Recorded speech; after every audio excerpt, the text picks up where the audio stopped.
तो दोस्तों स्वागत है आप सभी का इंडिया न्यूज़ के डिजिटल प्लेटफॉर्म में और मैं हूं आपके साथ आयुष सत्ताज। दोस्तों भर्ती के कुछ नियम ऐसे हैं जो कि बदल गए हैं और ये कौन सी भर्ती की मैं आपसे बात कर रहा हूं और ये नियम में क्या बदलाव किया गया है मैं आपको आज इस वीडियो में बताता हूं। सबसे पहले आपको मैं बता दूं कि कर्मचारियों की जो नियुक्तियाँ हो रही हैं हरियाणा के अंदर उसमें भर्तियों के कुछ नियम ऐसे हैं जिसमें कुछ तब्दीली की गई है और ये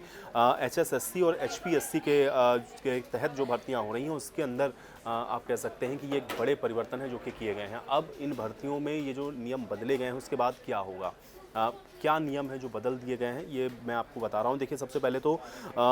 नगर निगम के कर्मचारियों की भर्ती यानी कि हरियाणा कर्मचारी चयन आयोग और हरियाणा लोक सेवा आयोग के द्वारा करवाई जा सकेगी और साथ ही साथ हरियाणा नगर निगम कर्मचारी भर्ती और शर्तें जो सेवा नियमावली है 1998 उसमें संशोधन करके भर्ती एजेंसी के नाम से एक जो नया क्लॉज है वो इसमें जोड़ दिया गया है।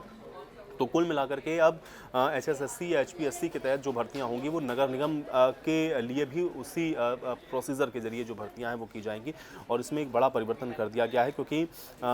हरियाणा कर्मचारी चयन आयोग जो है और इसके अलावा हरियाणा लोक सेवा जो आयोग है उसने सरकार के द्वारा गठित किसी अन्य कमेटी की भर्ती की जो जिम्मेदारी है वो सौंपी जा सकती है। इसका जो रास्ता है वो साफ कर दिया गया है। अब सरकार की ओर से चूँकि ये जो सेवा नियमावली है 1998 की उसमें ये एक बड़ा परिवर्तन किया गया है और इससे अब ये जो भर्ती की प्रक्रिया है वो एक तरीके से और ट्रांसपेरेंट हो जाएगी, थोड़ा और आसान हो जाएगा क्योंकि इन आयोग के जरिए जब ये भर्तियां होंगी तो वहाँ पर थोड़ा सा ट्रांसपेरेंसी आपको और ज़्यादा देखने को मिलेगी। और अक्सर आप देखते हैं कि इन भर्तियों के अंदर बहुत सारे जो समस्याएं हैं वो सामने आती हैं, बहुत सारी इस तरह की चीज़ें होती हैं जो अक्सर ये आरोप लगते हैं कि ये ट्रांसपेरेंट नहीं है या इसमें जो पारदर्शिता है वो नहीं दिख रही है। तो इसलिए वो चीज़ें भी कहीं ना कहीं अब आपको धीरे धीरे ट्रांसपेरेंट होकर के दिखनी शुरू हो जाएंगी। तो ये एक बड़ा परिवर्तन किया गया है नियमावली में। एक तो संशोधन हो गया है, दूसरा ये है कि अब ये जो भर्ती की प्रक्रिया है वो इन आयोग के जरिए की जानी है और इसमें जो सरकारी अधिकारी हैं वो भी इसमें शामिल हो सकेंगे। यानी कि कुछ पदों पे भर्ती शहरी निकाय विभाग के सचिव की अध्यक्षता में जो गठित नगर निगम के कमिश्नर और 2 अन्य सरकारी अधिकारी कमेटी